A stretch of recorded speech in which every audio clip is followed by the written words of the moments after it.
नमस्कार दोस्तों, fact checking site alt news के पत्रकार मोहम्मद जुबैर ने सुप्रीम कोर्ट से गुहार लगाई है कि उन्हें जान का खतरा है। उन्होंने सुप्रीम कोर्ट से अपील की है कि उन्हें तुरंत बेल दी जाए, मगर इस वक्त वो दिल्ली पुलिस और उत्तर प्रदेश की सीतापुर पुलिस के भंवर के बीचों बीच फंसे हुए हैं। उनके वकील कॉलिन गोंजाल्विस ने सुप्रीम कोर्ट से अपील की है कि उनके मामले को तुरंत सुना जाए और अब इसकी सुनवाई जो है वो शुक्रवार को होने वाली है। मोहम्मद जुबैर, उनका गुनाह क्या था? गुनाह नंबर 1, जब नुपुर शर्मा ने हजरत मोहम्मद साहब के बारे में भड़काऊ बयान दिया था, जिसको लेकर उन्होंने खुद ने बाद में माफी मांगी, जिसको लेकर भारतीय जनता पार्टी ने उन्हें पार्टी से बाहर का रास्ता दिखला दिया, जिसको लेकर विदेश मंत्रालय ने कहा था कि नुपुर शर्मा फ्रिंज एलिमेंट है, यानी कि उन्हें भारतीय जनता पार्टी का प्रवक्ता ही मानने से इनकार कर दिया था विदेश मंत्रालय ने। उनके उस बयान को, उनके उस साउंड बाइट को मोहम्मद जुबैर दुनिया के सामने लाए थे और तब से ही वो निशाने पर आ गए थे। और अब उनके वकील जो हैं अदालत में गुहार लगा रहे हैं कि उनकी जान को खतरा है। बात यहां नहीं रुकती दोस्तों, जैसे कि मैंने आपको बतलाया कि एक लंबे अरसे से उनके खिलाफ प्रचार चल रहा था, क्योंकि वो ऑल्ट न्यूज का हिस्सा थे और ऑल्ट न्यूज अक्सर भारतीय जनता पार्टी के झूठे प्रचार का पर्दाफाश करता था। और न सिर्फ Bharatiya Janata party, alt news ने तमाम जो पॉलिटिकल पार्टीज हैं अपने राजनीतिक फायदे के लिए जो झूठा प्रचार प्रसार करते थे, ऑल्ट न्यूज उसका पर्दाफाश करता था। मगर भारतीय जनता पार्टी थोड़ी ज्यादा छुई मुई है, उसे जल्दी बातें बुरी लग जाती हैं, इसलिए जुबैर उनके निशाने पर आ गए।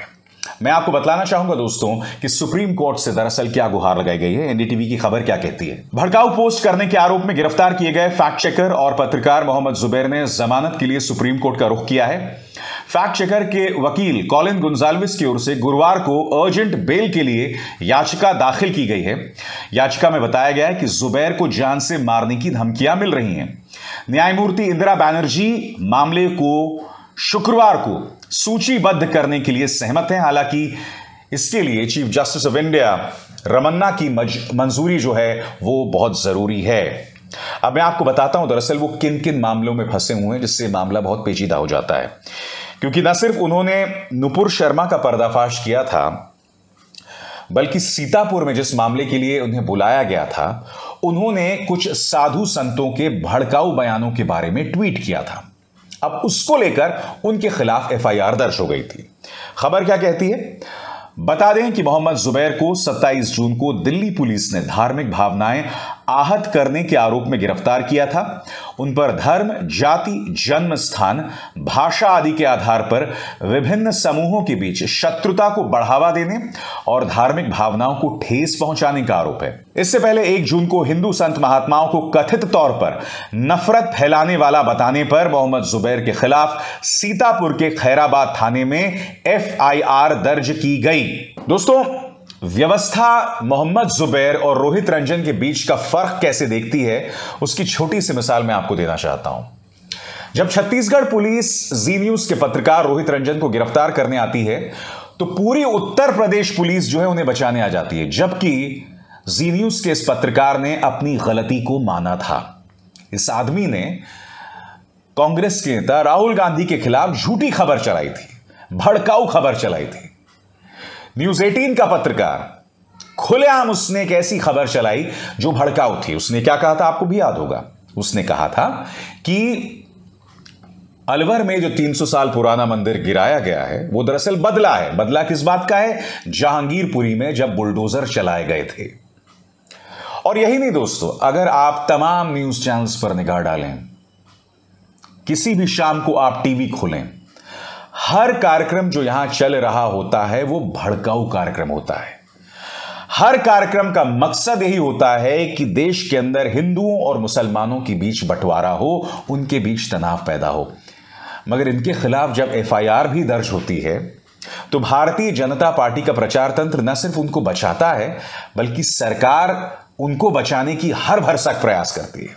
और दूसरी तरफ ऑल्ट न्यूज के मोहम्मद जुबैर का गुनाह सिर्फ इतना था कि वो एक फैक्ट चेकर था, यानी कि समाज के अंदर जो झूठ फैलाया जाता था, उनका जो वेबसाइट है ऑल्ट न्यूज, उसका पर्दाफाश करता था। और आप जानते हैं मौजूदा दौर में सबसे ज्यादा जरूरत ऐसे फैक्ट चेकिंग वेबसाइट्स की है। ऐसे कई फैक्ट चेकिंग वेबसाइट्स हैं दोस्तों, बूम लाइव, ऑल्ट न्यूज, और मैं खुद और मेरे अलावा कई अन्य पत्रकार भी जो हैं आपके सामने हकीकत लाने की कोशिश करते रहते हैं। देखिए, एक बात तय है, हम सब इंसान हैं, हमसे गलतियां हो जाती हैं, मगर अगर सरकार आपको द्वेष की भावना से टारगेट करे और जब अदालतें पूरी तरह से खामोश हों, तब दिक्कत हो जाती है। तब व्यवस्था पर एतबार करना मुश्किल हो जाता है। और व्यवस्था, चाहे वो हमारी न्यायिक व्यवस्था हो, चाहे वो हमारी पुलिस व्यवस्था हो, चाहे वो हमारा मीडिया हो, उसे हमेशा लोगों को लेकर अपना रवैया जो है, खासकर पीड़ितों को लेकर अपने रवैये में निष्पक्षता बरतनी चाहिए। ऐसा नहीं हो सकता कि न्यूज 18 का भड़काऊ एंकर जो है उसके बचाव में तमाम पत्रकार मंडली आ जाए, मगर मोहम्मद जुबैर जो झूठे न्यूज चैनल्स की हकीकत को दुनिया के सामने लाता रहता था, उसके सामने आप मोर्चा खोल लें। क्यों? क्योंकि वो लगातार आपकी पोल खोल रहा था। ऑल्ट न्यूज इन नफरती न्यूज चैनल्स की पोल लगातार खोल रहा था। मैं उम्मीद करता हूं कि मोहम्मद जुबैर को इंसाफ मिलेगा। मैं उम्मीद करता हूं कि मोहम्मद जुबैर पर इस कार्रवाई के बावजूद लोग सच कहने से नहीं डरेंगे, क्योंकि देखिए, अगर आप सच कहने से डरने लगे ना, तो इस लोकतंत्र के कोई मायने नहीं रह जाएंगे। इसलिए बहुत ही जरूरी हो जाता है कि इंसाफ हो और इंसाफ होता दिखे।